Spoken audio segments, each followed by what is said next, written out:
5 Live Formula One. It's qualifying day in Barcelona ahead of the Spanish Grand Prix, the 7th race of the 2023 season.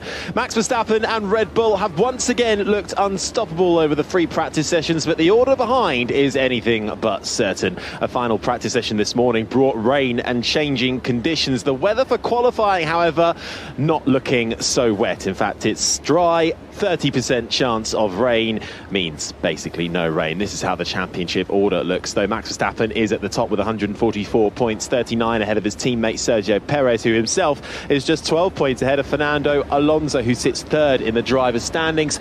In the constructors, it is Red Bull with a massive 129-point lead in front of Aston Martin in second, who themselves are only a point ahead of Mercedes in third place. They have 119 points to their name. 3 qualifying sessions ahead of us to set the grid for tomorrow's race, which will be live on BBC Radio 5 Live. Guiding you through all the coverage for qualifying is myself, Harry Benjamin, and alongside me is former McLaren mechanic Mark Priestley. Mark, hopes and expectations ahead of qualifying. Verstappen on pole, but what about after that? You've gone early with that prediction, but yeah, not surprising. He has looked dominating, hasn't he? And he's looked dominant actually through all conditions, which we've come to expect so far this season. They've got a great car. He's in the form of his life. It seems you can throw anything at him. We saw that last time out in Monaco, and he still seems to come out on top. So yes, they're looking like they're in really good shape. Behind that, though, it's really close. In the second free practice session yesterday, I think the first 17 cars separated by just a second, and that's a really close split across the field. And that means that a tiny mistake or a tiny improvement can catapult you up or down the grid. New track layout as well for this Circuit de Barcelona Catalunya. 4.6 kilometres, 2.8 miles, 14 turns. You may have been familiar with this track having a very slow chicane, which brings you out onto the main straight. That has gone, and you now get really 2 rather long right-handers to round out the lap. Unfortunately, though, in FP3, Logan Sargent, the American rookie in the Williams, coming through turn 14. To us, it very much looked like he got a big snap on the rear, perhaps hit a bump along with the curbing on the inside into the gravel, found the wall, and that was his day done. And more damage than meets the eye, perhaps. Yeah, it brought out the red flags, didn't it? So we had a lengthy stoppage while they recovered the car, but the car hit the wall, not too hard, but it hit it with the front left wheel and then swung around and hit it with the left rear wheel.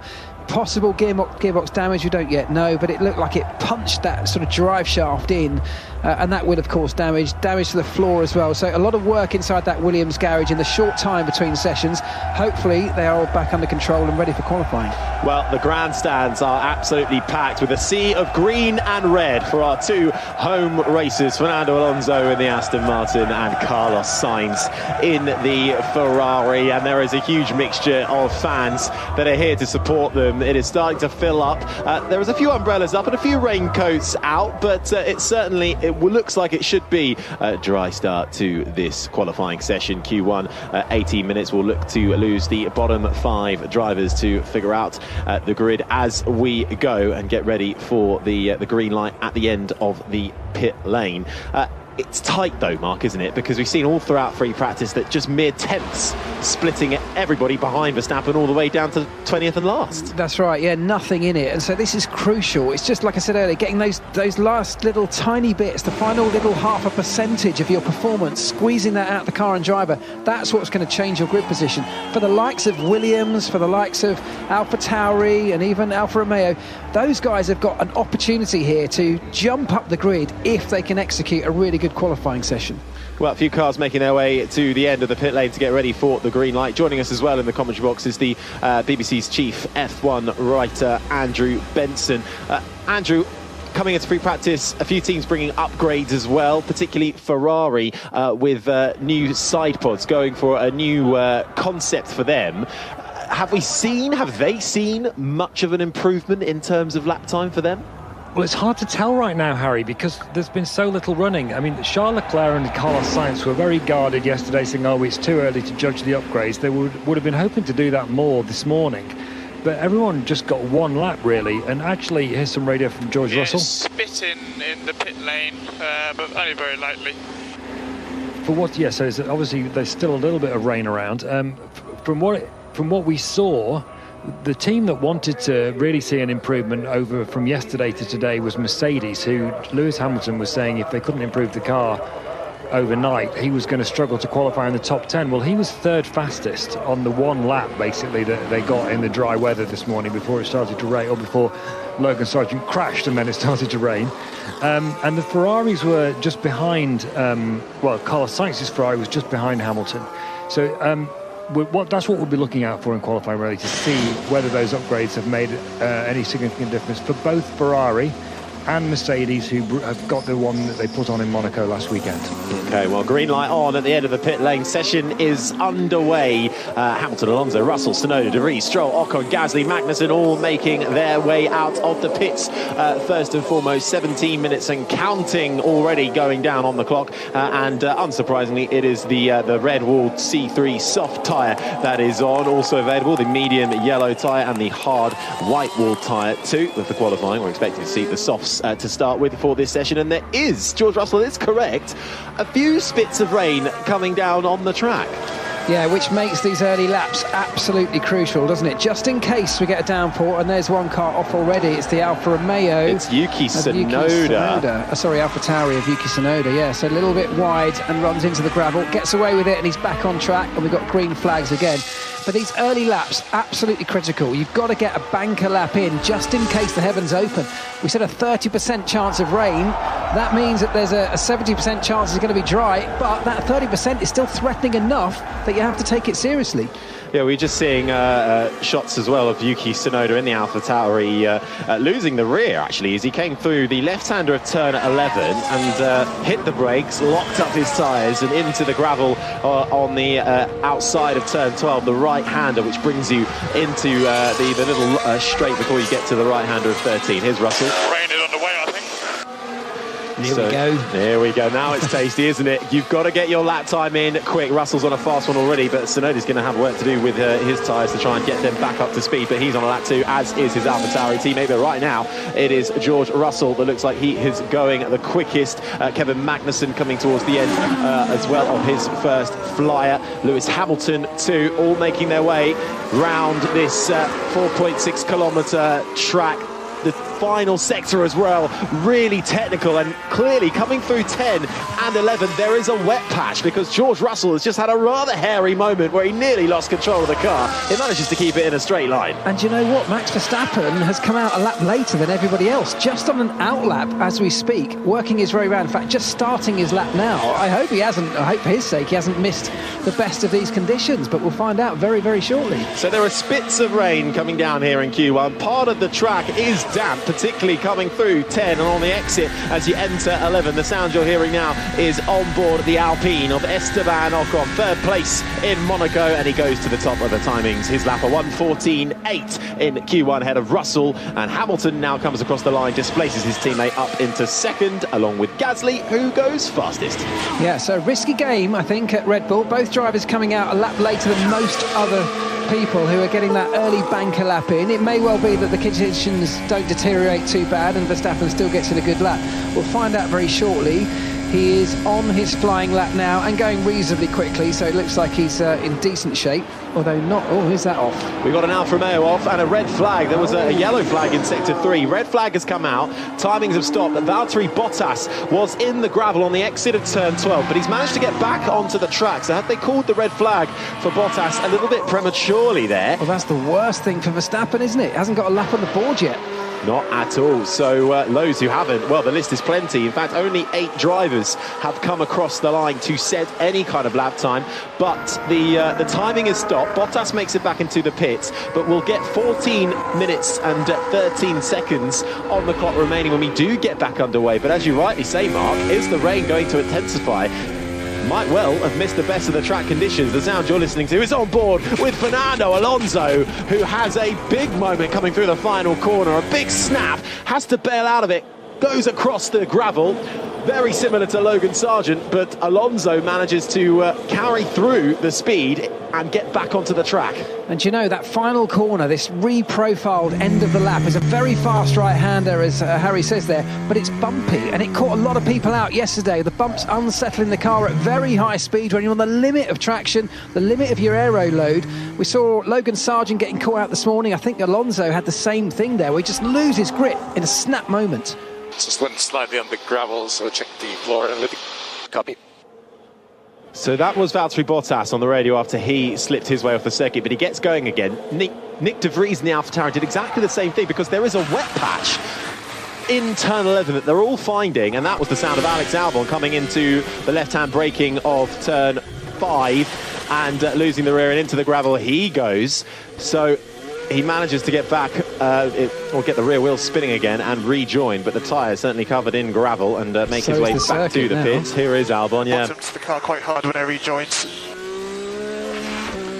So they'll be looking at the floor of that Williams once again for them, but there is a wet patch in turn 11. It's not raining hard. You can't see rain from the camera angles that are being shown, but there is definitely a wet patch in turn 11 that few of the drivers have come across and found themselves facing the wrong way in turn 12. Yeah, there is, and I wonder actually if the red flag is because there's so much gravel on the circuit at those really high speed turns, and that is dangerous. If that's the case, you've got to sort of say, yeah, I understand that.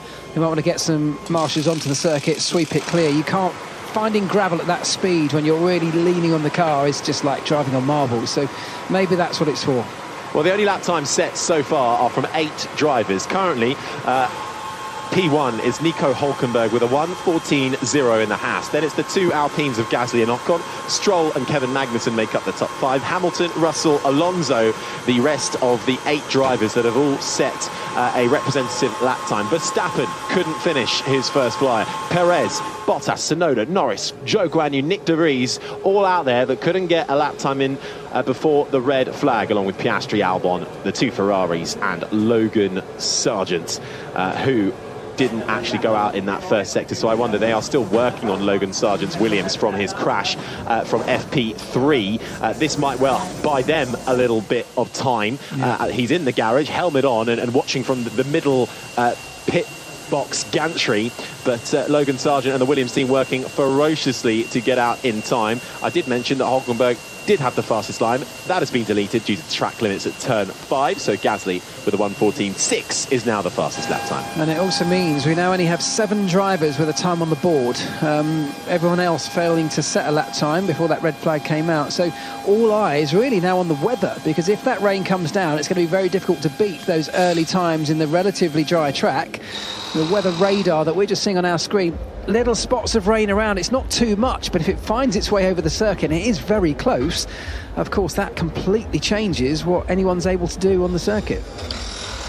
It certainly can. This is turning into, this could well turn into quite a fascinating qualifying, and perhaps what we would love. The drivers are already full of praise for this track, with the abolishment of the chicane that nobody really liked.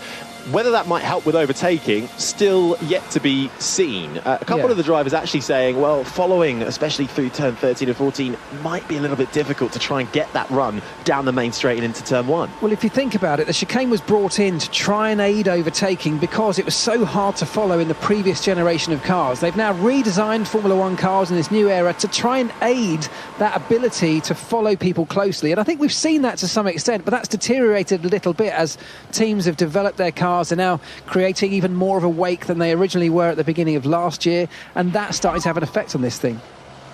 Red flag, red flag. Yeah, all good. I got quite a few surges. 6th gear, turn 1, turn 3, and now turn 9. Boxing, guys. Copy, Joe. Very wet, exit of 12, man. Really wet there. The rest is okay. Copy. Okay, Weybridge, Max. Weybridge. I need to change helmet as well. Get that ready. Okay, understood. Bit of team radio replay there. The session will restart in a few minutes' time, at 12 minutes past 4 local time. Q1 will get back going. We heard from Lando Norris, they're talking about surges. What does that mean? I think what he must be talking about is the car pushing on. I think he referred to it happening in sixth gear, for example. Perhaps that's what he's talking about. Maybe it's deployment. I'm not actually sure what he was referring to there. It looks like there's a bit of repair work going on Fernando Alonso's car as well after that trip through the gravel at the last corner. There's the car's up on its jacks and there's mechanics with what look like adhesives there. Well, we talked earlier, didn't we, about how crucial the floor is now to this design of car. It's all these tiny little flick-ups and turning vanes and little scrolls on the floor edge. They're all there for a very important reason, of course. They're part of this aerodynamic concept that the modern Formula One cars rely on so heavily to create downforce. And a trip through the gravel breaks them all off. And, you know, that they're not there just for show. They are doing a job. So this red flag is actually giving people an opportunity to carry out some very quick repairs, stick a bit of glue in there, get the heat gun on to make it dry before we have to get back out on the track again. We also heard Zhou Guanyu in the Alfa Romeo during that team radio replay there talking about where it is wet, certainly around turn 12 and 11, but the rest of it looking all right. But a couple of drivers finding the gravel, or very near to the gravel, in the turn 5, which is the slow left-hander, which then brings you back downhill towards the slight left-hand kink of turn 6, which in full dry conditions isn't really a corner for the Formula One cars. And then you're into turn 7, left-hander, back uphill before you get towards the back straight. But about a minute then until we get restarted. And there are a few puddles even in the pit lane as the two Ferraris line astern behind an Alfa Romeo at the end of the pit lane, getting ready for the green light. Yeah, it doesn't look like spots of rain in those puddles right now, so it doesn't look like there's more rain falling, certainly not in the pit lane. So it may well be that conditions haven't worsened, and for the likes of Verstappen and everyone else who didn't manage to set an early lap time, maybe they're going to get away with it. But everybody now starting to queue up back in the pit lane ahead of this restart in 30 seconds' time.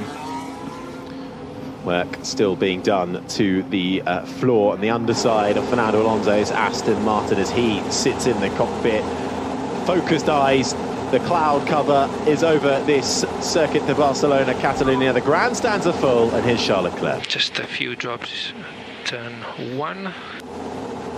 Just a few drops. How many times have we heard that then? What, you mean that really high-speed turn 1 where you need all the grip you can possibly get? Green light then, back on, and we are restarted for Q1, where we will knock out the 5 slowest drivers and start to set the grid for tomorrow's Grand Prix, which will be live on BBC Radio 5 Live. It's the Alfa Romeo heads out first of all, followed by the 2 Ferraris, and they are coming back out onto the soft tyre. Nobody, certainly conditions are not looking like they should switch that tyre anytime soon. The fans are happy. Applause from the stands. There's a sea of green and reds, and we're back underway. 13.5 minutes or so left of Q1. And we're going to have a very busy racetrack, aren't we? Because everybody now wanting to get a lap time in, with a slight worry that conditions could get worse. And the final part of these warm-up laps, these turns 13 and 14, where you're going to start to see people having to back up the queue, trying to create a gap in front.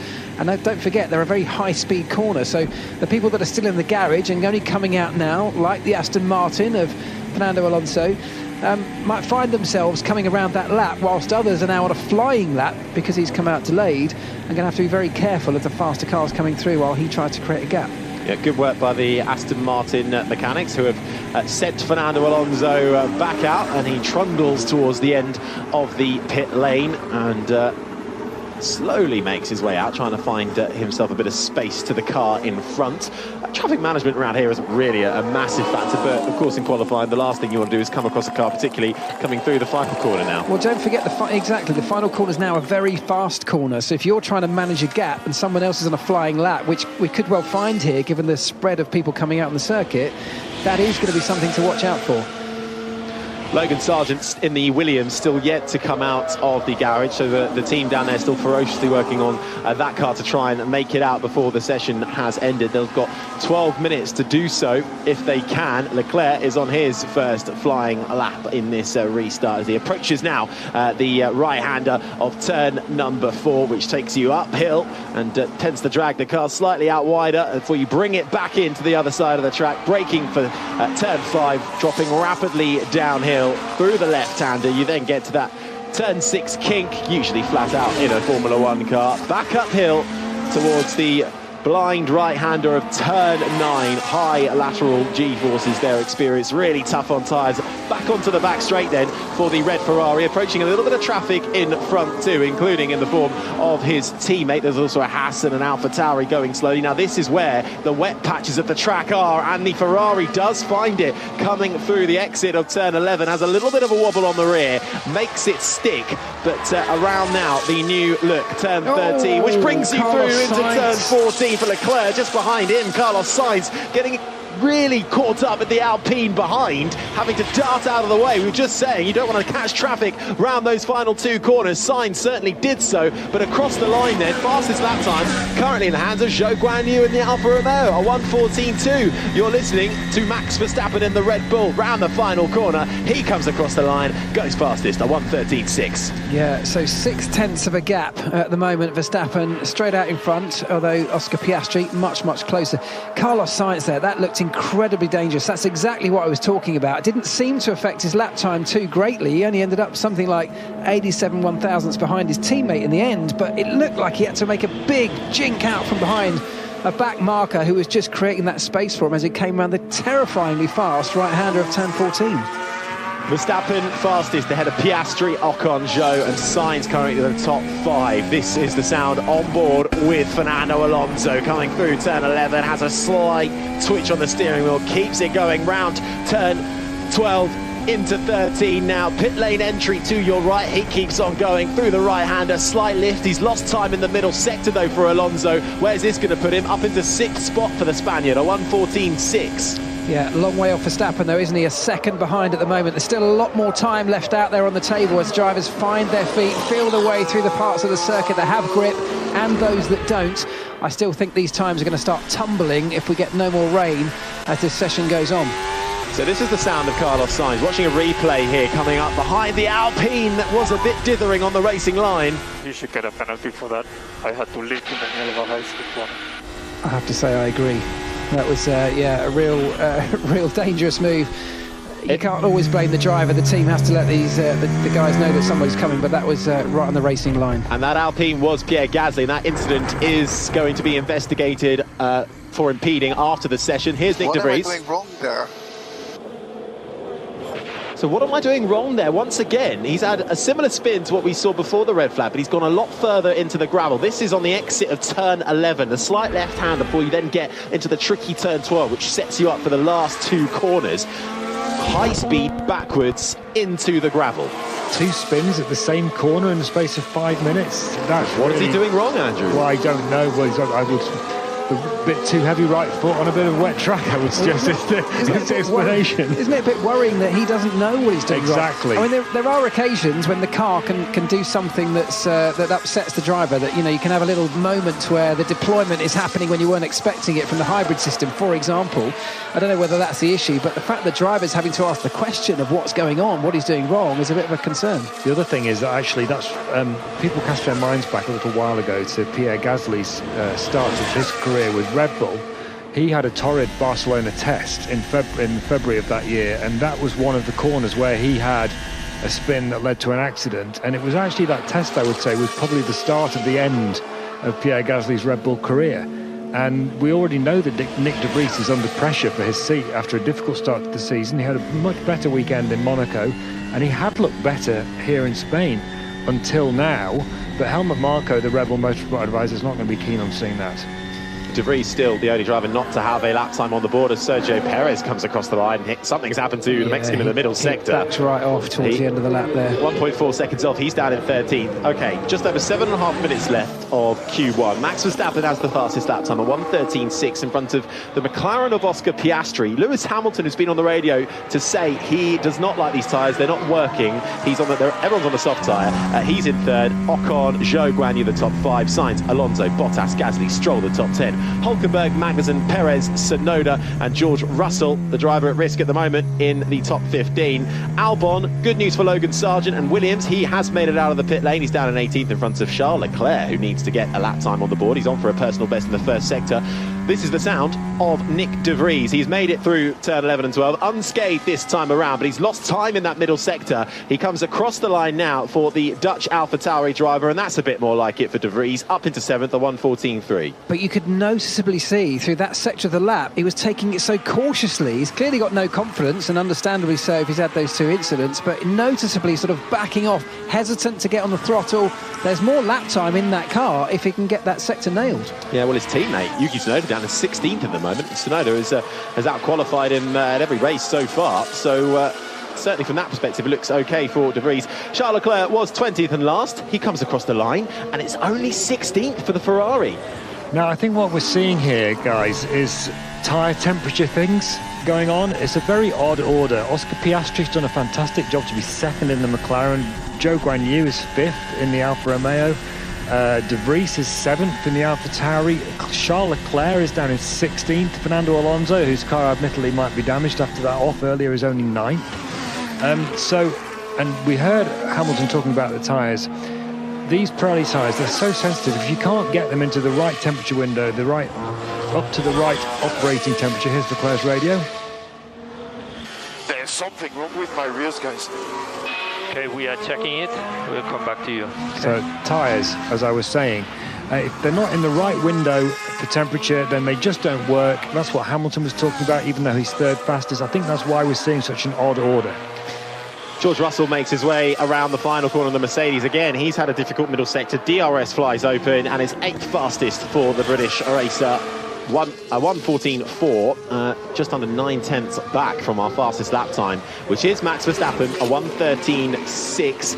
Charles Leclerc is coming into the final corner now, and he's I thought he was going to go for another one, but he's not happy with his rears, so he comes back into the pit lane. He peels off. With 5 minutes to go then, Charles Leclerc currently finds himself in the elimination zone, and to add more pain to him, he's been pulled over to the weighbridge by the stewards on the pit lane entry, so he'll have to stop, waste more time in being checked by the stewards before he's then allowed to go back to the garage, get wheeled in again, checks, changes, and then head out. And he's got to do that all within 4.5 minutes. The Monegasque is up against it.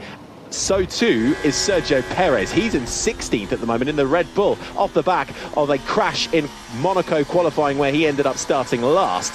The pressure is on for the Red Bull driver. Yuki Tsunoda, Alex Albon and Logan Sargent make up the remainder of the bottom 5, which we are looking to eliminate from this first session of qualifying. Yeah, so this is getting really interesting now, and the pressure really is on for a lot of these people struggling towards the rear end. There's a couple of things with tyres. One can be temperature, in that you can be either too hot or too cold.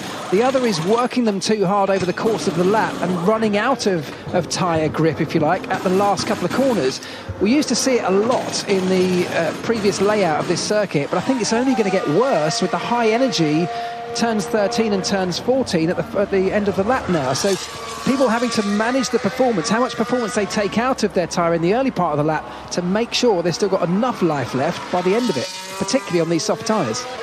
The projected knockout time we're hearing is a 1:14.3, so that would put everybody from Carlos Sainz in 6th downwards at the moment to have to go again. But kind of amplifies how good Piastri and Zhou Guanyu's lap times were to be in the top 5. But still, nervous times for everybody on the grid with just over 3 minutes to go. Lance Stroll and the Aston Martin, who's had a bit of an anonymous weekend so far, certainly in the free practice times. The Aston Martin racer is currently in 13th off the back of 2 pointless scores in the last 2 races, while his teammate has been on the podium in all bar 1 race this year. Stroll on for a personal best at the moment and looking good in the first sector. He'll come across the line now, and what is it for Stroll? It's straight up into 3rd, a 1:13.7, still behind Oscar Piastri's McLaren and Max Verstappen's Red Bull, which has a 1:13.615. This has got chaos written all over it. We've got 2.5 minutes to go. Everybody needs to come out now and bang in a lap. The circuit's going to get incredibly busy. We've already seen one incident with Carlos Sainz towards the end of the lap, and now everyone's going to be trying to find that crucial space to get the lap in that they desperately need as Sergio Perez starts his flying lap. Down through the gears into turn 1. Onto the right-hand side was a huge traffic of cars coming out of the pit lane. He'll be pleased he's managed to jump them all. So far, a clear track ahead of the Mexican racer into the braking zone of turn 4. He's 2 tenths up what it takes to get out of Q1 at the moment. not lighting up the timing screens, but it is a personal best for the Mexican racer at the moment. 2 minutes to go. Yeah, here we go then, middle part of the lap, downhill, big braking zone. A lot of people found this tricky, but he keeps it under control, just rides the curb at turn 8, a bit more traffic to his right-hand side, but they stay out of the way, throws it into the very fast turn 9. That's a scary corner, but he hangs on to it nice and tidily, down the hill into turn 10, and on he goes. That's a bit more like it from Sergio Perez in the middle sector. 7.5 tenths up for Perez through turn 11 into 12. The right-hander, which almost seems like it takes an age. There's a Ferrari which gets out the way in front of him. Nicely done. Just one more corner to go then for Sergio Perez to get out of the elimination zone with 1.5 minutes left on the clock. Foot to the floor, DRS open, and it's 4th for Perez, a 1:13.874. Still over 2.5 tenths down from his teammate's fastest lap time, but a bit of breathing room then for the Mexican. Lost a lot of time in the last part of that lap, didn't he? Because he was well up in the middle sector. So here we go. Let's see Leclerc now, probably the next man of real interest to go through. He's coming through the middle part of the lap. Let's see, first split is 2 tenths up. But that's only on Hulkenberg to get out of the drop zone, so nothing really that impressive from the Ferrari. They are actually in genuine trouble here, aren't they? This is going to be tight because Magnussen is also on a good lap as well. Albon in the Williams gets up into 6th spot. Hulkenberg looking good in the middle sector, so the two Haases, watch out for them. They're in 16th and 17th at the moment. Gasly goes to the top of the timing screens, a 1:13.4, but Gasly is under investigation yet again for impeding Max Verstappen. That's been noted. He's already under investigation, or will be post-session, for impeding Carlos Sainz in the Ferrari coming through the final sector, the final corner. Kevin Magnussen in the Haas up into 8th spot. Nico Hulkenberg goes fastest, a 1:13.4. What can Charles Leclerc do? The Monegasque rounds the final corner, DRS open, crosses the line, and it's only 11th. I think he's in trouble. He's only 11th. And everybody else now starting to go more quickly. George Russell with the fastest first sector of anybody. Lando Norris improving. Yuki Tsunoda improving. I think Charles Leclerc could be in trouble here. This is fascinating. The clock has timed down now for Q1. A reminder, we're looking to eliminate the bottom 5 drivers to set the grid for Sunday's Grand Prix. Lando Norris has had a good first 2 sectors. George Russell has an excellent first sector, an all right middle sector. Nick de Vries goes up into 4th place in the AlphaTauri. Lando Norris crosses the line in the McLaren. He goes fastest, a 1:13.295. Russell can't do that, but he does go into 2nd and parts the gravel on the way out. Hamilton goes fastest. Leclerc can't improve. Can Carlos Sainz do anything? He's down in 18th. Sainz can do it. He's up into 4th. Leclerc looks set to be out of qualifying. Bottas cannot, and just about does it, into 15th. Zhou Guanyu goes up into the top 10. Sergio Perez is the driver at risk. Who's behind him? Who's going quicker at the moment? Nobody. Perez might just be able to skate through on that. Valtteri Bottas takes the checkered flag in 16th. Kevin Magnussen in 17th. Alex Albon is 18th. Charles Leclerc 19th in the Ferrari, 1.1 seconds off the pace, only in front of Logan Sargent's Williams. That is a massive shock. That is a disaster. We are out, right? Yes, we are out. Unbelievable. It's a disaster not only because he starts the race all the way down on the final row of the grid, but this was a race they had so much hope for, a massive upgrade coming to the car, all hopes pinned on it that they were going to close that gap to Verstappen and the Red Bull, and yet disastrous qualifying from Leclerc. His teammate up in 4th, so sails through, but Leclerc struggling, whether it's tyre temperature or whatever, really struggling to get anything out of that car. There has to be something wrong with the car or the tyres or both, because he's 6 tenths slower than Carlos Sainz. This is someone who he's absolutely thrashed in qualifying so far this year, an average of 3 tenths over the season so far. It's clearly not a driver situation. There must be something wrong with that car, and it's more pressure for Ferrari and their team principal Frederic Vasseur, who was involved. I was involved. I've done a news conference with him earlier this week. He got a bit shirty with me actually when I suggested the Ferrari wasn't that quick. He was saying you can't say that about Monaco, although admittedly we were struggling in Miami and we're quick in qualifying. Well, not today. I'm sorry for that. I honestly don't really get it. I just took my own words. Alex Albon frustrated then. He is out of qualifying, will start the race from 18th position. His teammate Logan Sargent, it was a bit of a mission to get him out in time after his crash in free practice 3. He will start 20th and last with Leclerc in front of him. Kevin Magnussen will be questioning his qualifying. He was only good enough for 17th, while his teammate Nico Hülkenberg ended up with the fifth fastest lap time in the Haas. Valtteri Bottas likewise in the Alfa Romeo usually has the better of his teammate Zhou Guan Yu, who skated through with the 10th fastest lap time. Valtteri Bottas out of qualifying. He will start in 16th position. Yeah, and Sergio Perez just scraping through. So, I mean, I wonder if tyre temperature is the reason here. It can make an enormous difference to whether or not your car works or not. And as Andrew said earlier on, a few degrees one way or the other, either just outside, above or just below the operating window the tyre needs to be in, can transform how your car behaves. And you may say it's not driver error, might not be driver related, but of course the driver's job together with the team is to get that tyre into the right window, preparing it on the lap, the build-up lap. What the f***? This doesn't move. Okay, box Max. Don't think you realised you were on a push lap. That was Verstappen complaining about, I think, Gasly, an incident which is going to be investigated by the stewards, and from the replay we've just seen, I'd say it's a bit of a slam dunk. Gasly's in serious trouble, isn't it? 2 penalties, possibly, yeah. So one for getting in the way of Max Verstappen coming into turn 4, that he has been noted by the stewards, and the other one was for getting in the way of Carlos Sainz in the Ferrari coming through the really fast turn 13. So Gasly and Alpine then a little bit under pressure by the stewards. Okay, Q2 will start in 3 minutes and 19 seconds precisely, but there is a lot of work, Mark Priestley, being done on the underside once again of Fernando Alonso's Aston Martin. He already had a bit of an off coming through the final corner. He found the gravel, so clearly that's done a little bit of damage to the floor. It must have done. Well, anybody who saw the images of the Perez car being lifted into the air at Monaco, where everyone got a very clear view of what's underneath, they are intricate underneath these cars. The sort of turning vanes, the flick-ups, the flaps, the parts that are all there, as I said before, all for very specific reasons, just get broken off. They're not designed to be dragged through a gravel trap. They've all come off, and now the team have a few minutes in the garage to carry out some immediate and temporary repairs. Yeah, I think there's no question, Mark, that Alonso's pace is going to be compromised for the rest of this session. There's bits of silver tape on the car. We just saw a shot of a replay of the car going around the track with tape flapping around under the floor. There's obviously bits missing from the car. I don't know how much time he's going to have lost, but it's interesting that he's only, in that session, he's less than 200ths quicker than Lance Stroll, and he's normally been about 3/10 quicker than Stroll in qualifying so far this year. Don't forget, this modern era of Formula One, much of the downforce, much more of the downforce is now produced on the underside of the car, much more so than the wings that everybody can see on top. The bits that you see and the car looks perfectly intact. If these bits are damaged or missing underneath, it's a huge chunk of downforce that's gone. These cars, particularly on a circuit like this, it's a high downforce circuit. They need that to get around here quickly.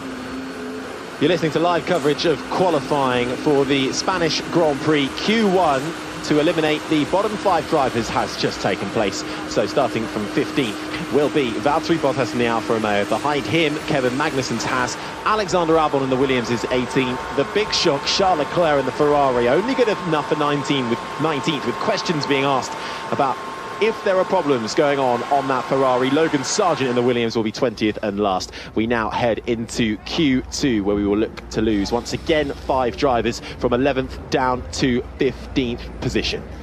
Yeah, and let's have a look at Sergio Perez. For the timesheets currently, we have Max Verstappen at one end, we have Sergio Perez at the other end of the guys that made it through.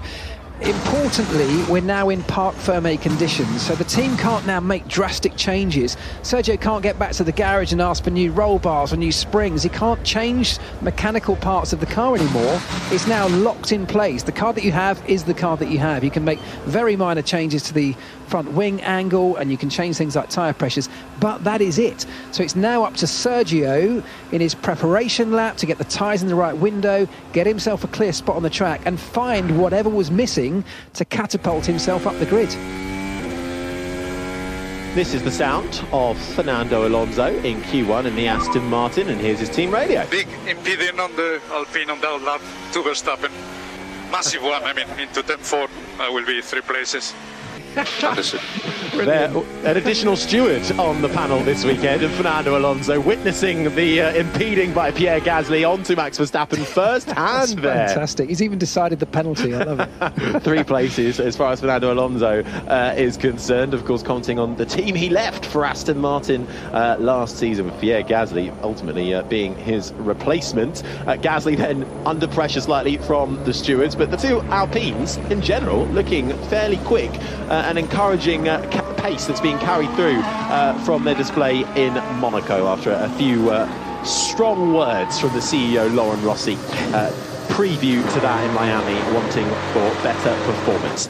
Q2 then is underway, 14.5 minutes already on the clock and counting, and out on track straight away were the two Red Bulls of Verstappen and Sergio Perez, so they are not messing around. No, they're going to make sure they don't hit traffic this time around by getting out there first. They're going to be the first ones to start the lap. It's going to be Verstappen leading Sergio Perez, possibly even getting a little toe down that start-finish straight if they can stay together. So interesting strategy for them getting out first. Everyone else just sitting back and waiting. Of course, we don't expect any more rain in this session. Everything now fully dried out and the circuit bone dry. As a Ferrari of Carlos Sainz hits the circuit as well. But very few people so far taking to the track. They'll all start to flood out shortly, I'm sure. But all eyes right now on the two Red Bulls. Certainly are. Soft tyres being used once again. The Red Bull soft tyre, the fastest of the Pirelli offering that we have brought to Barcelona. This is the sound of Max Verstappen's Red Bull making his way around the right-hander of turn 12 into the technical final sector. Really important when it comes to looking after the tyre, particularly now that we've done away with the old chicane and it is two long, fast right-handers. And Max Verstappen now turns up the wick, foot to the floor, DRS open, and he will start his first flying lap here in Q2. Yeah, and he's dropped Sergio Perez, so there will be no toe. Sergio just creating enough space for himself to get a nice clean lap as Verstappen goes through turns 1 and 2, nice and cleanly. Up the hill through the right-hander of turn 3 goes very fast this section. A car like Verstappen's Red Bull really enjoying conditions like this around this particular circuit. Through he goes then with the fastest sector of anybody in sector 1, Sergio Perez, to clock up a time any moment now. We'll see how they compare. Makes his way through the downhill turn 5, does Max Verstappen. Perez a little bit slower in the first sector. Carlos Sainz gets his first lap time on the board. He goes fastest, a 1:13.4 for the Spaniard Yuki Tsunoda in the AlphaTauri. Also out on track now, joins them. Just 4 drivers out there at the moment. Verstappen, though, looking very, very pacey, coming through the middle sector. Now makes his way through into turn 12. Nice and smooth for the two-time champion. He's got the jump on his teammate Perez at the moment, who can only do personal bests in sector 1 and 2. One more corner to go for Verstappen and crosses the line, and it's going to be the fastest lap time. He's into the 1:12.7. There we go. That's the fastest lap time we've seen so far this weekend, and that is more like it. He makes it look so easy. That car's like it's on rails. Here comes Sergio Perez. It's much slower for Sergio. It's a 1:13.6, so better than he's done previously, but certainly some way off his teammate. That Red Bull, none of that twitching, none of the fighting the steering wheel that we're seeing with so many of the other cars through these conditions, just nicely under control all the way through the lap. That bumping through the final corner, or the porpoising that we've seen from some of the cars as well, not affecting it either, and looks like it's died down with some of the other drivers too.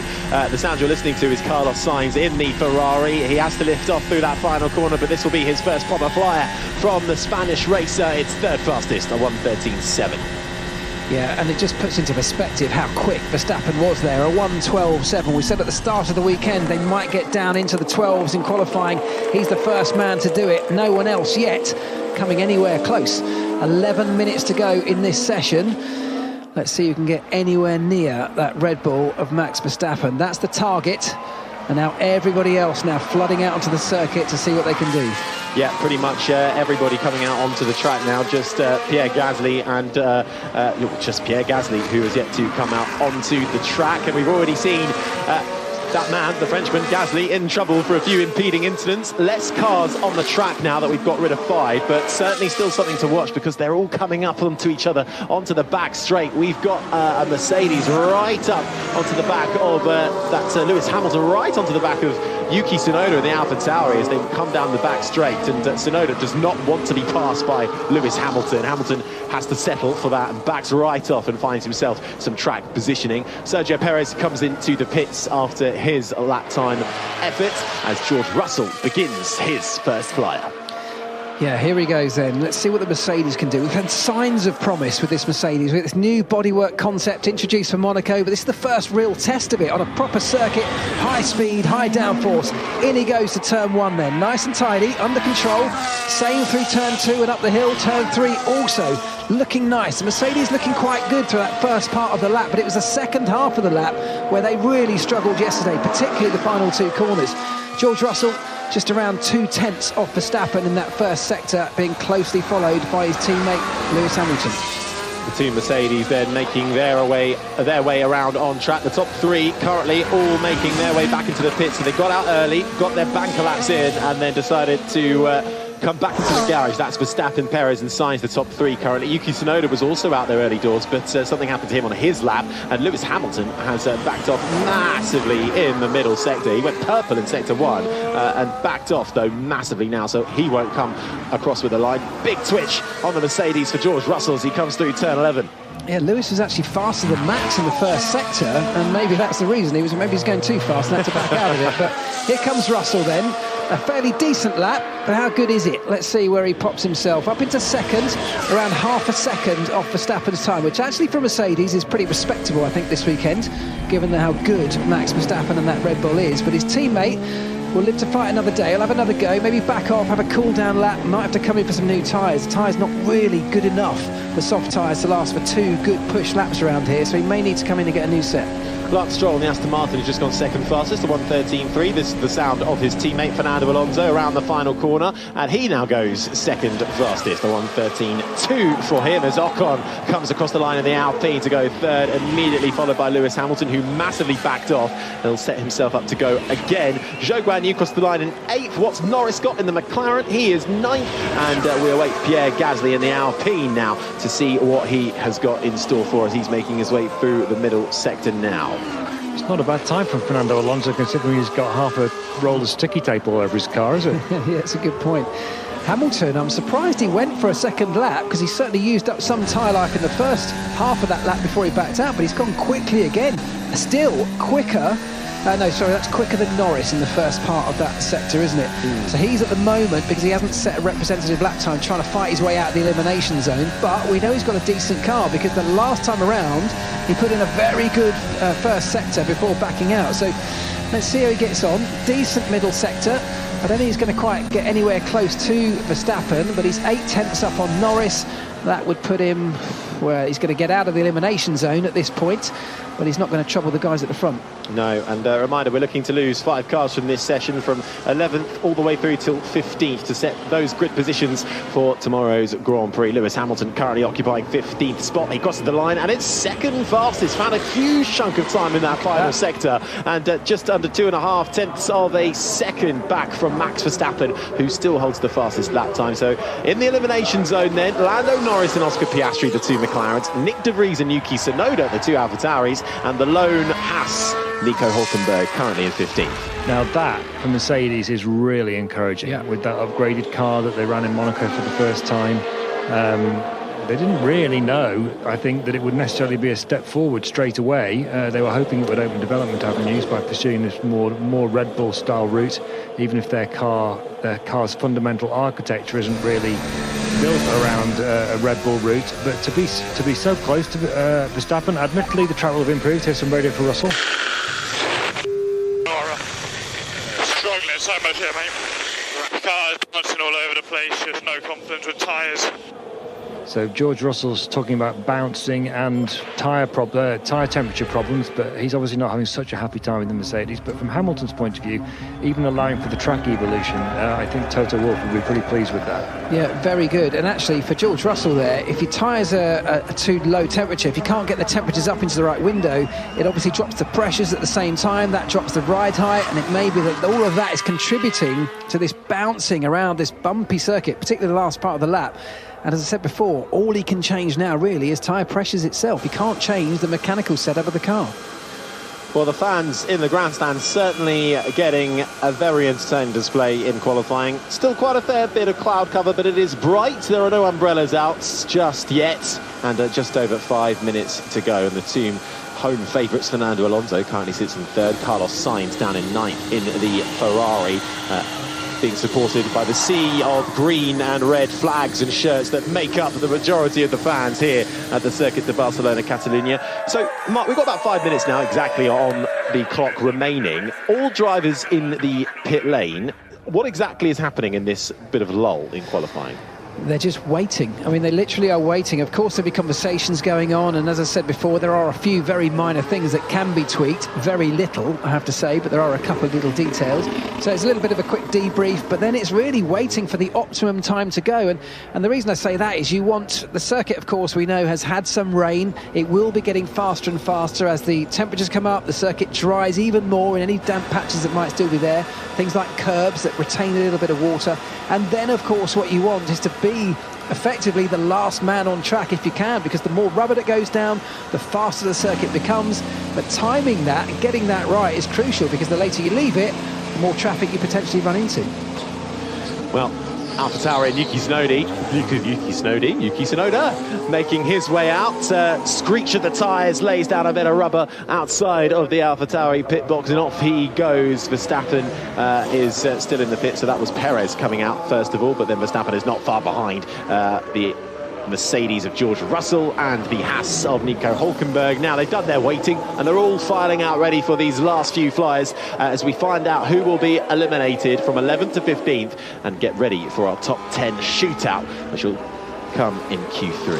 Yeah, and Perez has got a proper job to do here, because he's right on the cusp. You know, he's around that sort of just inside the top 10 really in terms of his performance here. He could be just inside or he could be just outside, so he needs to deliver something pretty spectacular. He's the first man out of the pits.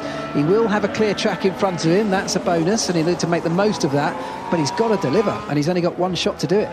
Has Hamilton been doing that classic of playing down his chances? Because this pace from Lewis, it has come a bit out of the blue compared to practice. We at one point were thinking, well, these upgrades haven't really worked. Well, I think what we are seeing is quite a swing in terms of, as Andrew touched on earlier, getting your tyres right, this is a new circuit layout, and we shouldn't underestimate the difference that makes to repairing your tyres, how you use them over the lap, what even the car setup should be for this final sector. And we're seeing quite a swing. Get it right and you really change the performance of your car. Get it wrong and you have a similar effect, but in a negative direction. Maybe that's what's happening here. Maybe Lewis just got it right. Hamilton's also running a little bit out of sync as well with the rest of the field, because everybody now is out bar Lewis, who set his lap time a little bit later because he massively backed off on his first flying lap in the middle sector, managed to get it in. So now he's going to be a bit up against it as we count down in these last couple of minutes. Lewis may not even need another lap. It may be that he comes out the pits to give himself the option, but actually he's got such a good lap in there. The second man into the 12s, the 1 minute 12s alongside Verstappen.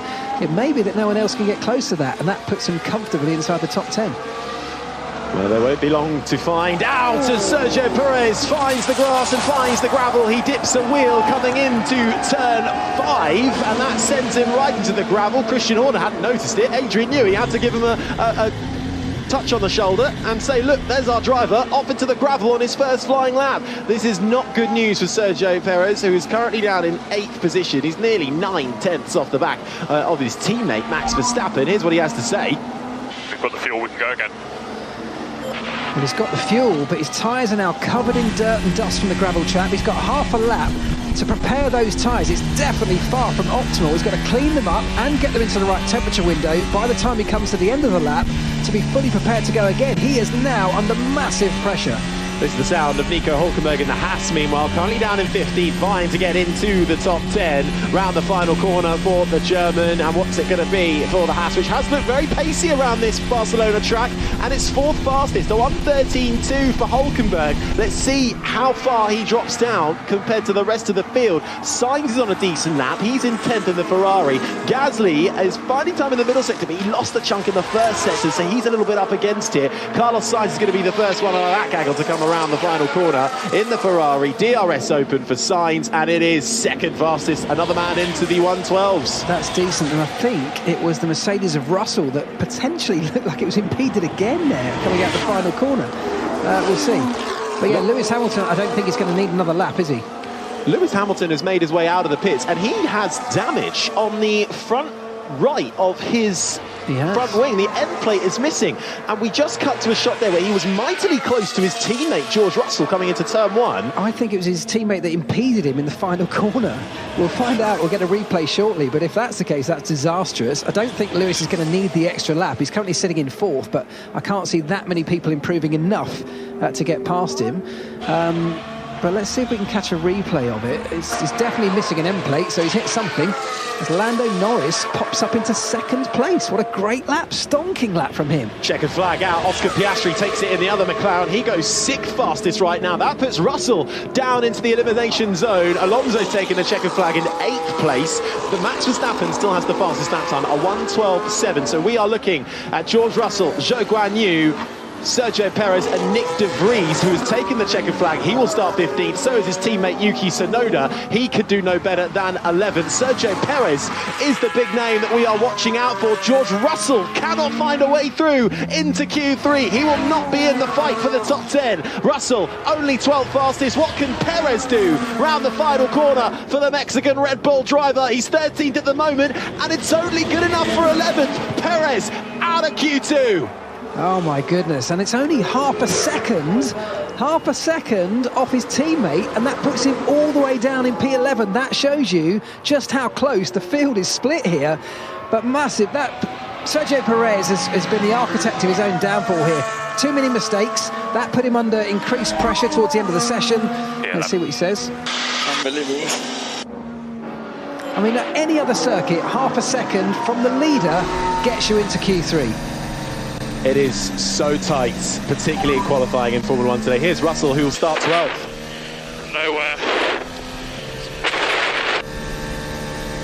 And dejected there on the radio. Their respective teammates, well, Verstappen fastest, Hamilton with the fourth fastest lap time in the end. He manages to safely make it through. Now we're getting another look here at what happened to Lewis Hamilton and his front wing, and it was contact with George Russell. They went side by side on the main straight. This is the sound on board the seven-time champion. He moves to the left-hand side of Russell. No, I'm just backed up. Oh my goodness. Might have some damage on the car. That could have been incredibly dangerous. I think what happened was George Russell saw Lewis coming, moved over. There was a Ferrari to his right-hand side. I don't know if it's either coming out the pits or backing off on a cool-down lap, and maybe overcompensated for that, moved back to the left, and there was Lewis Hamilton. They made contact. We didn't need the rain for chaos, did we, really? We're getting it without that. This is on board another look at Sergio Perez and where the damage is really done on his first flyer. He dipped a rear right wheel onto the grass coming into the braking zone of turn 5, and that sent him off into the gravel. He nearly lost the full car, managed to save it, but the gravel was waiting for him, and that would have completely ruined his tyres. But this again, more pressure for Sergio Perez off the back of a disaster Monaco. He had to come here, and he had to be, let's face it, second behind Max Verstappen, and be there with his teammate and possibly challenge him if he was feeling good enough. But yes, it's not last like in Monaco, but it's 11th, and for a Red Bull driver that's not good enough. It's not good enough, no, and he will be feeling the pressure more and more. It is the opposite of what he needed, exactly what you said. They needed a good, clean, solid weekend, and he hasn't got it. I personally think things are going to get a lot worse for George Russell. Pretty sure he's going to get a penalty for that. They are teammates, but the stewards won't care about that when they look at the incident. For me, it was a dangerous incident that was George Russell's fault. pretty sure there'll be a grid penalty coming his way. OK, so the top 10 shootout coming your way shortly. From Q2, we have lost Sergio Perez, who will start 11th place. George Russell behind him in the Mercedes. The two big shocks from Q2. Then it's Zhou Guanyu in the Alfa Romeo 30, followed by the two Alpha Tauris. Nick de Vries out-qualifying Yuki Tsunoda, which is a good improvement there for the Dutch racer. But that is your 11th through till 15th place. Q1, though, where we locked out 16th to 20th, the big shock from there was Charles Leclerc and Ferrari, and he spoke to Rosanna just a short while ago.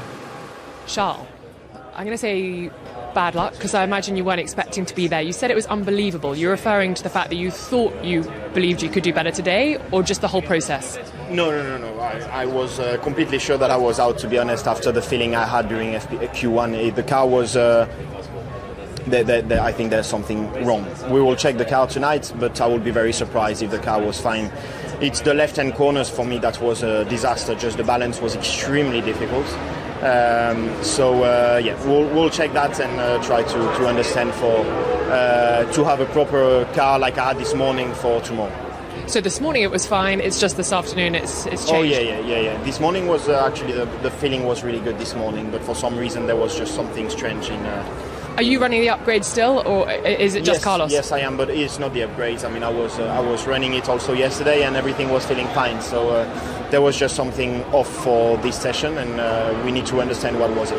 Good luck tomorrow. Rosanna Tennant doing the questioning there for a slightly dejected Charles Leclerc.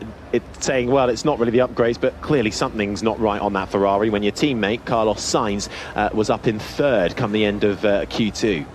Yeah, I mean, a driver knows, they're in this car all the time. They have an absolute feeling. They're at one with the car where they're in it. They're strapped in it so tightly. They feel every lump and bump. They feel it's almost an extension of themselves. So when something is wrong, and it only has to be a tiny thing, a driver notices it. And sometimes they feel it before you see anything in data. They just get a feeling. So that's probably what he's describing there. It could be as simple as tyres. As we keep saying, they make a huge difference if they're not in the right temperature window.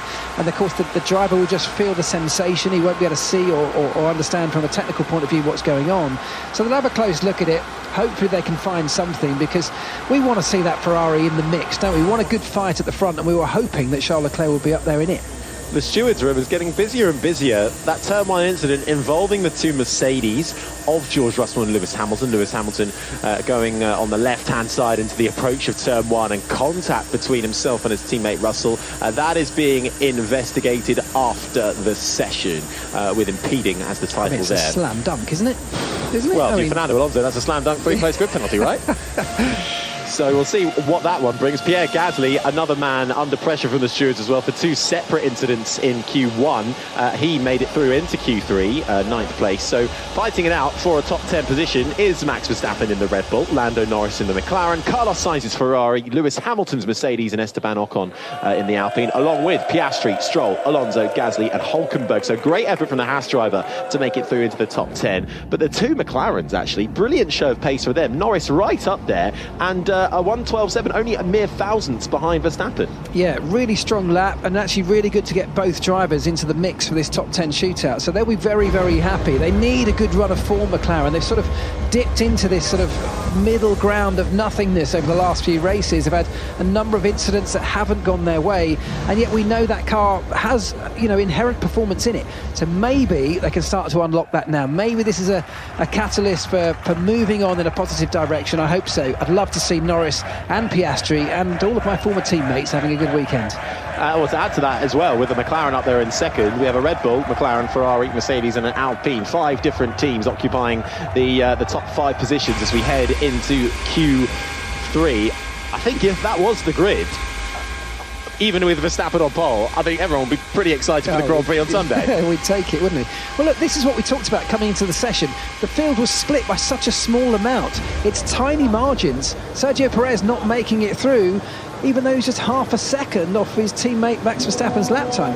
That's the sort of margins we're talking about here. Now the circuit's become faster, the lap times become shorter, the margins between everybody become less and less, and it's about those tiny details. unfortunately, Sergio Perez made too many mistakes, and that's cost him dearly, but it's helped the likes of Hülkenberg, the likes of Gasly, the two McLarens, Esteban Ocon back up there as well. So we have got a great mix of drivers and cars in this top 10 shootout, and I'm intrigued to find out who's going to come second. Well, I think I've been saying that from the start of the weekend, haven't we? This is the sound of yet another look at the Lewis Hamilton-George Russell investigation or collision, and well, Russell moved to the inside and then just came across and across. You didn't tell me there was a car behind. Yeah, sorry guys, don't know what the hell went on this session. It was all going on. Massive bounce at high speed, couldn't get the tyres working. It wasn't just a car behind, it was your teammate. You'd think that the team may well have been on the phone there, but perhaps they were completely unaware that something like that could happen. It looked like he'd seen him because he moved to the right-hand side, like he was giving Lewis the gap to come through, and yet when Lewis got alongside, he pushed him over, moved over, squeezed him to the edge. Lewis actually ended up on the grass, so we're fortunate that didn't turn into a much more serious incident, and even though it's teammates, I'm pretty sure the stewards will come down pretty heavily on that. Right, Q3 underway then, 10 minutes and 24 seconds already on the clock and going, and everybody is on their way out, bar Hamilton, Alonso and Hülkenberg, who remain in the pit lane. So 7 drivers out on track at the moment, and Lewis Hamilton, as I say that, the front jack is removed and the tyre warmers are dispersed, and out he goes, the 7-time champion, allowing for a little bit of room on track for him. Okay then, Verstappen, Piastri, Norris, Sainz, Hamilton, Ocon, Stroll, Gasly, Alonso and Hülkenberg are your drivers in the top 10. Work, though, still being done, it seems, every time Alonso is back in the garage, to the underside of that Aston Martin. In Q1, Fernando Alonso into the final corner, had a snap and went straight into the gravel. That has done damage to the floor and certainly to the bottom side of the floor. The engineers have got the gaffer tape out and are trying to tape it up as much as they can. I'm sure it's a slightly more technical tape than that, but to the untrained eye, it looks a bit like gaffer. But he is not out there yet, but that must be having an effect on his pace, because he's not lit up the timing screens in either session so far. No, that's right. It will be making a big difference, and every opportunity the team get, every moment of downtime, they're sticking on, gluing on, taping on another part that was broken off. So hopefully trying to claw back little elements of that performance all the way, all the opportunity they can.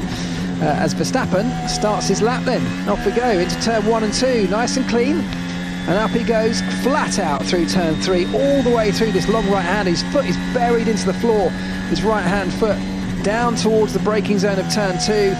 Very quick, little lift through there, but on he goes. It's all very much under control for Verstappen. This car, I keep saying it, but the car looks so good. It looks so good in comparison to all of the others. None of these corners seemingly presenting any major problem for Verstappen as on he goes through turn 8 to the second half of the lap. Red Bull's last pole positions in Spain were Mark Webber in 2010 and 2011, if you can believe that. How do you like that for a stat? That's a great one. So Max Verstappen hoping to break that duck, of course, at the track where he secured A, his Red Bull promotion, and B, his first career win. Ocon goes to the top of the timing screens at the moment, but Verstappen, this is the sound you're hearing on board the 2-time champ. Round the final corner then, foot to the floor. It's purple sector 1, purple sector 2, purple sector 3. A 1:12.272 to go, fastest in front of Esteban Ocon and Oscar Piastri, currently the top 3. Carlos Sainz of the Ferrari will be next across the line and displaces Piastri up into 3rd, quickly followed by Lando Norris's McLaren, and goes up into 2nd. Norris continues to have some good pace in that McLaren. Yeah, decent lap, well, they're still some way off what they were achieving in Q2. Max Verstappen's gone quicker by half a second than he went in Q2, which was already a very quick lap. A 1:12.2 is an absolutely stonking lap time around this circuit. And the next quickest man right now, Norris, a 13.5. Lewis Hamilton with a 13.1 to pop himself into 2nd place. Yeah, the fastest lap time is a 1:12.2. That's Verstappen. Then it's Hamilton, Norris, Ocon, Sainz, the top 5. Piastri is in 6th in front of Stroll and Gasly. We await Alonso and Hülkenberg, who have yet to come out of the pit lane. I don't know what's going on with that McLaren, because this is exactly the sort of track where the McLaren shouldn't work. Andrea Stella, the team principal, for the last 2 races has been talking about how bad the McLaren is in long corners, particularly in off-throttle situations. Yeah. Its downforce setup doesn't work like that. It's much better in short duration corners. And Barcelona is the very definition of a circuit full of corners that are a lot of off-throttle and long corners. Look at turn 4, for example, turn 5, turn 12, and yet there they are in 3rd and 6th places. It's remarkable. 9/10 to Verstappen P1. He had a new soft air. Everyone else is on used tyre. I think that's the one bit of solace in that team radio message. Max Verstappen was on new softs. We are 9/10 behind, and Hamilton is behind by 9/10, but that is still good enough for 2nd place currently. Yeah, it's a huge gap, isn't it? I mean, that's the sort of thing when you hear that as a driver, you think, there's no way, I can't, 9/10. Where am I going to find that? Which corner is he cutting? Exactly. I mean, look, the positions right now, talking about McLaren, really solid performance so far in Q2 and Q3, particularly from Norris. The lap time at the moment is a mile away from Max Verstappen, and I think we're going to need a much faster time than that to remain in 3rd place. However, he went quicker in Q2 by another 6/10, so we know the car has it in it. It's just, can Lando Norris or Oscar Piastri deliver under pressure when it matters here in Q3? Yeah, well, McLaren's best qualifying so far this year in the hands of Lando Norris is Baku, 7th place for Norris, and Piastri's best qualifying so far. We go back to Saudi Arabia, where he got into Q3 for the first time and started from 8th place. At the moment, they're in 3rd and 6th, which would be the best qualifying for McLaren so far this season in a year which they have described themselves. They've had to alter their aspirations with 5 minutes left to go then of Q3. It is the top 10 shootout, and the only driver out on track right now is Nico Hülkenberg in the Haas. His teammate Kevin Magnussen knocked out in Q1. He will start 17th, so all of Haas's hopes remain on Hülkenberg, and he is had a pretty decent first sector, actually. He's got a fast overall mini sector, but it's a personal best in sector 1. Uphill now into the right-hander of turn 9, which takes you onto the back straight. High-speed DRS open as he makes his way towards the braking zone of 10.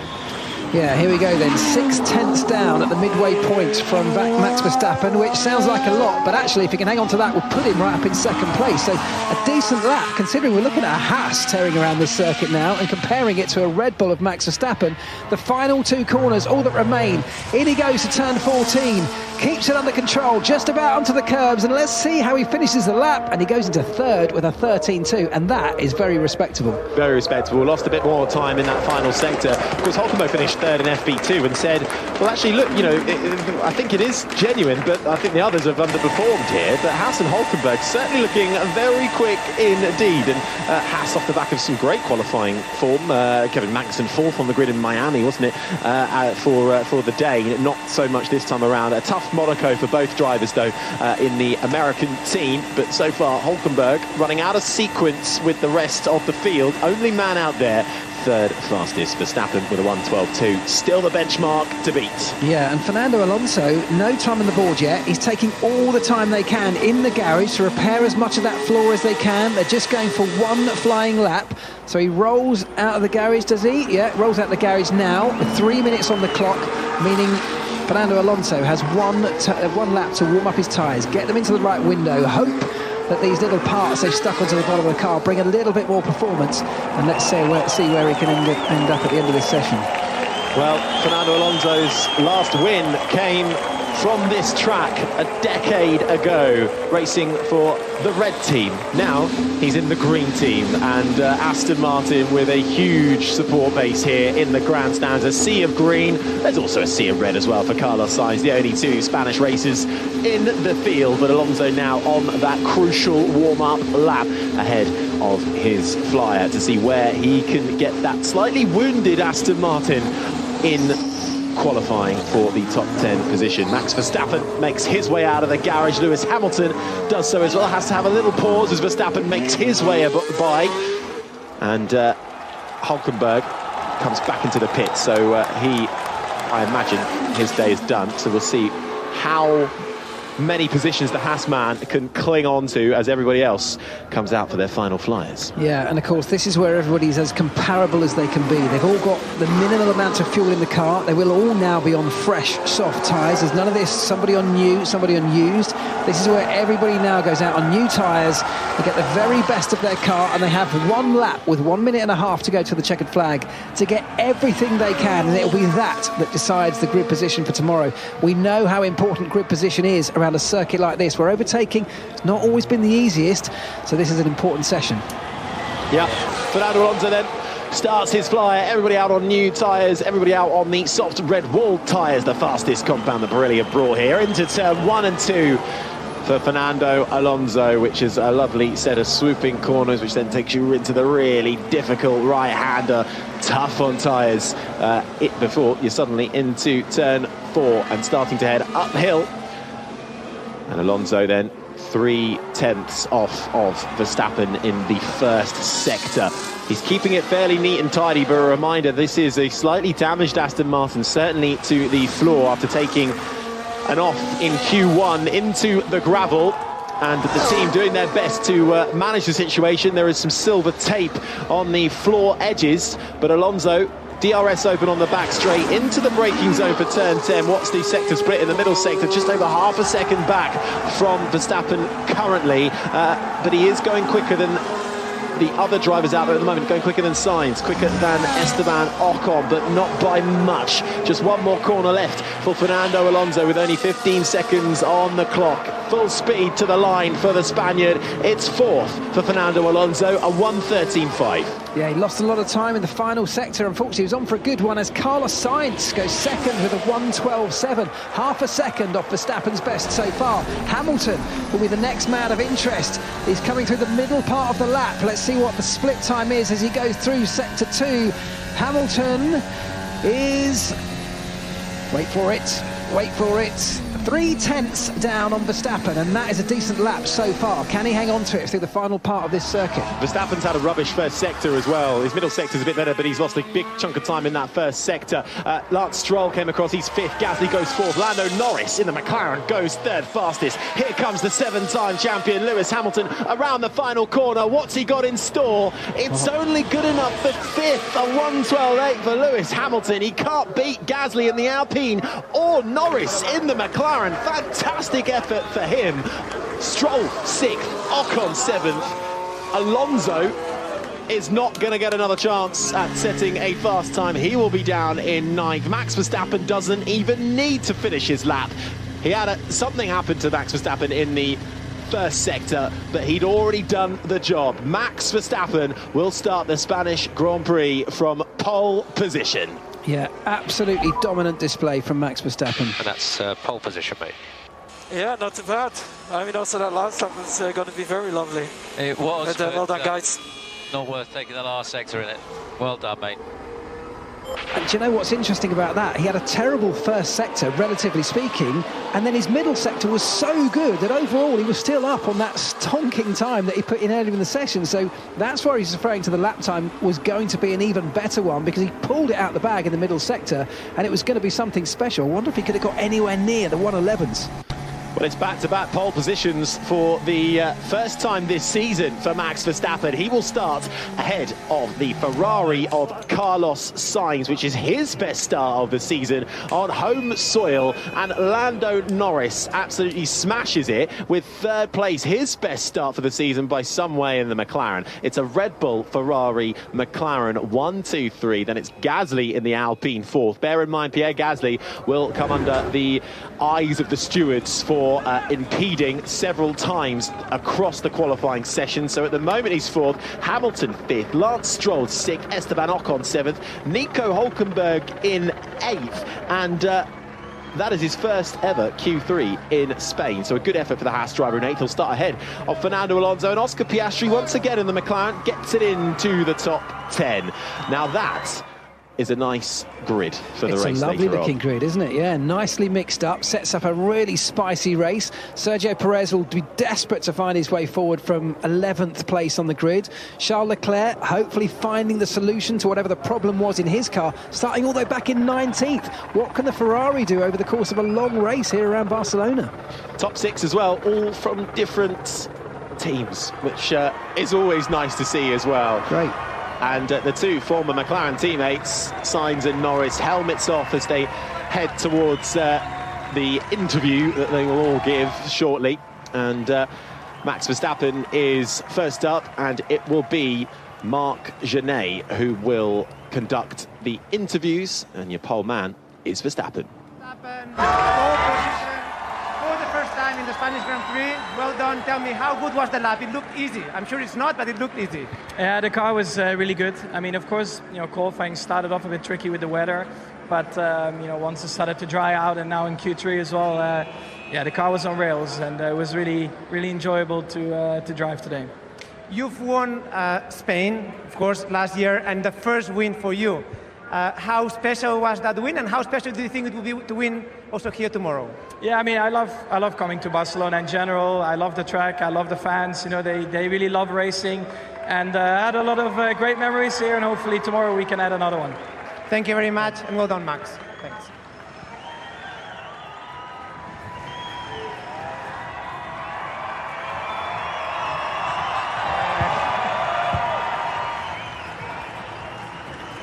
Señores, Carlos Sainz. I don't know if you could hear them, but when the car went by, they were really pushing for you, ¿Cuándo has disfrutado con esta vuelta? How nice was it to get that front row, the best result for you this season? Yeah, and I needed it because it was super tight, very, very tricky conditions out there today, and even getting through Q1, Q2 without any issues, and putting a good lap only with one set in Q3 was probably one of the most tricky qualities I've had here in Barcelona in terms of conditions, but we did it. I think we are in the best possible position going into tomorrow, and now we can focus in trying to get that podium tomorrow. Max is a little bit ahead, but how good was your lap? Do you still had some time, or it was as good as it could be? I was very good today. I felt like I was driving very well. It's always 1/10 here, 1/10 there, but I was pushing everything. I didn't leave anything on the table today. I was pushing flat out. It was very tight, even with McLaren, with Alpine, with Mercedes, Aston. We were all in the same group basically this weekend. So I think P2 is as far as I could make it today, and that 12.7 a pretty good lap. Puedes estar muy contenta. La última pregunta en español. ¿Qué les dices a todos estos fans que te han venido a ver por todo el circuito para mañana? ¿Cuál es? Thank you for choosing to listen to BBC Radio on the internet. Unfortunately, the current programme on this station is unavailable. This is either due to contractual reasons or a temporary technical fault. Please try again later.